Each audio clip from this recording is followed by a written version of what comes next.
High in the air, a man and a woman struggle against the wind in a balloon. Since throwing away all the weight doesn't work, the man jumps off to save his beloved. This is a memory that has come back to Amelia Wren, an aeronaut feeling nervous about her first balloon flight after over 2 years. Her sister, Antonia, thinks she shouldn't fly if she doesn't feel well, but Amelia is stubborn and explains she just needs a moment. It's 1862, and most Londoners have come to see the balloon take off.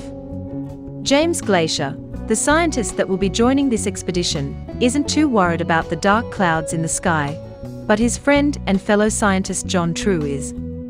James insists he's made the proper calculations, and it would be fine, and his argument is backed up by the man that has invested his money on this flight, and wants to see it happen. So no matter how much John worries, the balloon is taking off today.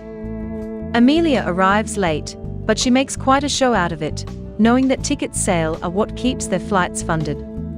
She arrives in a very colorful, circus-like dress while riding the roof of her coach car, then jumps around the balloon platform, making jokes, and trying to get a very awkward James to play along. He even brings a dog that will fly with them, ignoring James' protests. After giving a speech about adventure, and promising to break the French's record of 23,000 feet, Amelia finally frees the balloon without giving James time to finish taking notes and measurements. As soon as they are a few feet above the platform, she climbs to the balloon hoop and drops the dog, who has been carrying a parachute all along, and makes a safe landing as part of the show. They fly above London and admire the breathtaking view. James takes out his binoculars and watches the building of the British Society, remembering how all this started.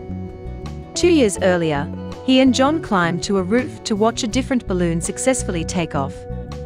Later, James asked the British Society for funding so he can go on a similar expedition, but he's turned down. Everyone mocks him for believing the weather can be predicted, as if they were fortune tellers. The insults even reach the ears of James' parents, who are as hurt by this as he is.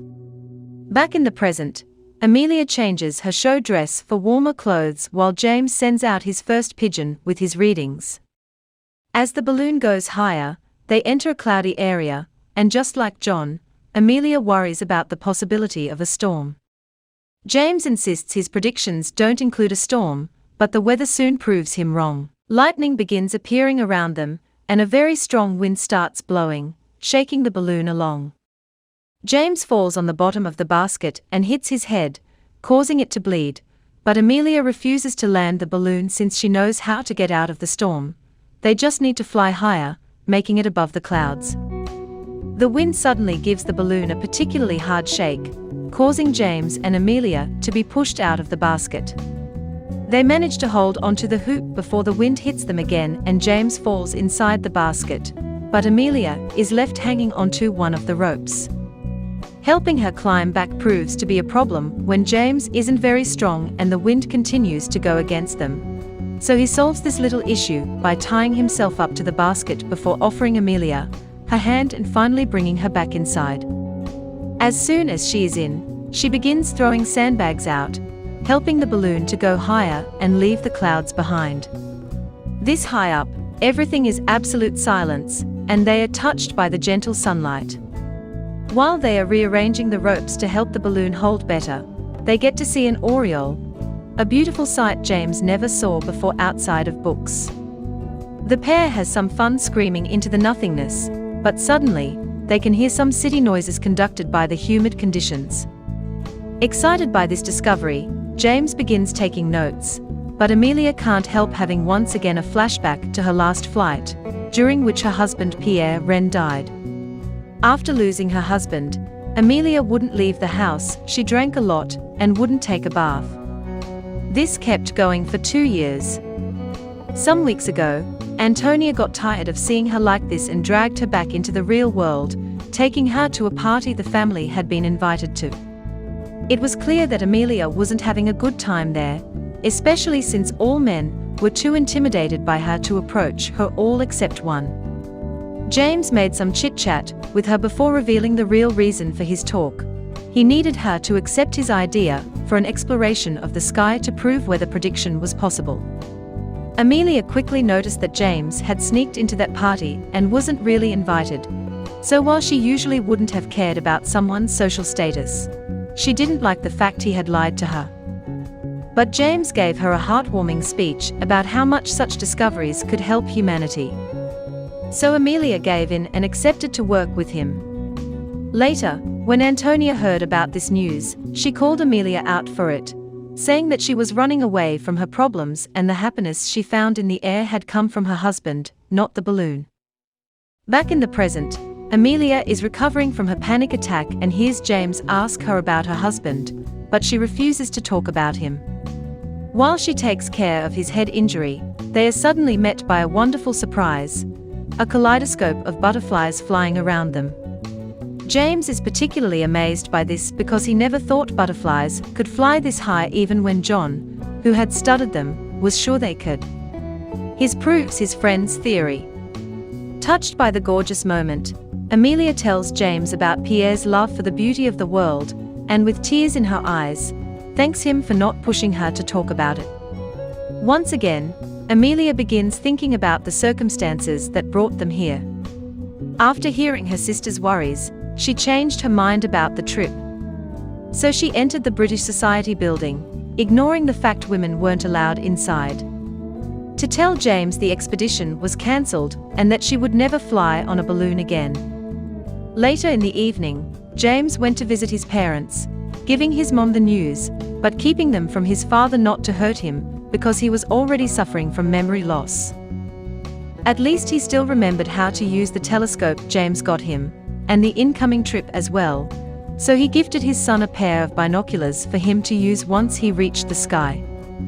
Back to the balloon, which is starting to get covered with frost, James is allowing Amelia to help him take notes. The numbers this time are exciting. Little by little they see them go higher and celebrate. When they see them finally surpass the record the French had achieved, they are now officially the people who had flown the highest in the history of humanity. After shaking hands and thanking each other for the opportunity, James sends out another pigeon with his findings, and Amelia asks him to put on some warmer clothes. However, James hasn't brought any to keep the weight light, causing Amelia to want to land the balloon to avoid her friend freezing to death.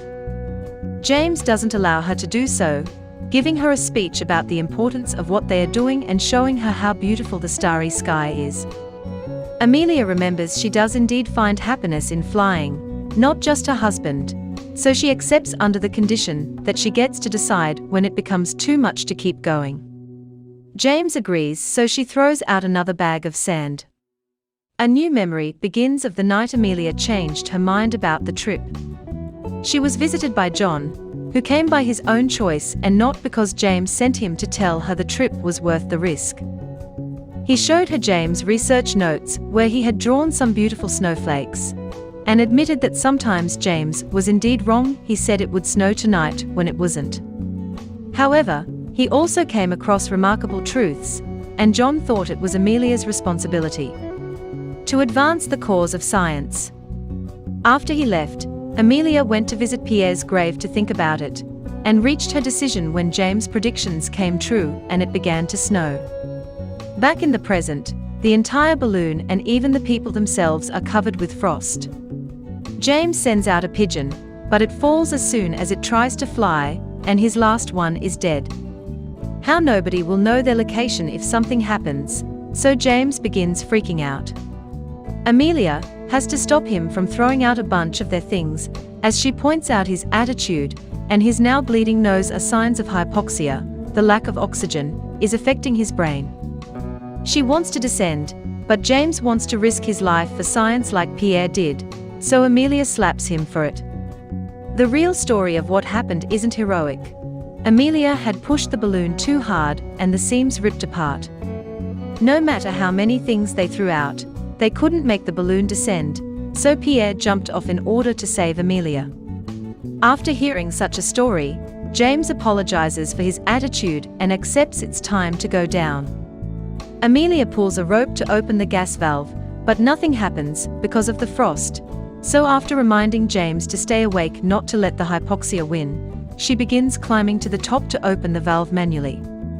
This proves to be a difficult task because frostbite is starting to set in her fingers, but she pushes herself to keep going until she slips and is left hanging upside down from the rope. Thinking back about her husband's death, Amelia decides she can't let his sacrifice go in vain, so she puts herself together and begins climbing again, this time with a rope tied to her waist in case she slips again. James has fallen unconscious by the time Amelia makes it to the top. She tries to push the valve with her elbow, but it's stuck, so she must risk standing up and kicking it. This does work, but to keep it open she has to take off her boot and put it between the valve and the balloon. Right after achieving this, she falls unconscious as well, only to wake up minutes later when the balloon begins descending and she slips off the edge. Meanwhile, on the ground, Amelia's family and the British Society are worried because they haven't seen the balloon fly back yet, and the estimated time of arrival has already passed. They try to stay optimistic though, because usually hearing about them means you are hearing about a disaster, so they should see silence as a positive thing and just wait. As the balloon, Amelia finds herself hanging on the rope she had tied to her waist, proving to have been a lifesaver. She makes it swing a couple of times to be able to reach the basket, and once she's back inside, she tries to wake James up. At first there's no response and Amelia thinks she maybe lost him, but thankfully, after lots of shaking, he eventually reacts to her call. He takes their final readings before taking care of her frostbitten hands, only pausing when it starts snowing to catch some snowflake for later analysis. Afterward, they sit while waiting for the balloon to finish descending, and Amelia says she's reached a conclusion to his sister's question of why she wanted to fly again. She wants everything she's lost to have meant something.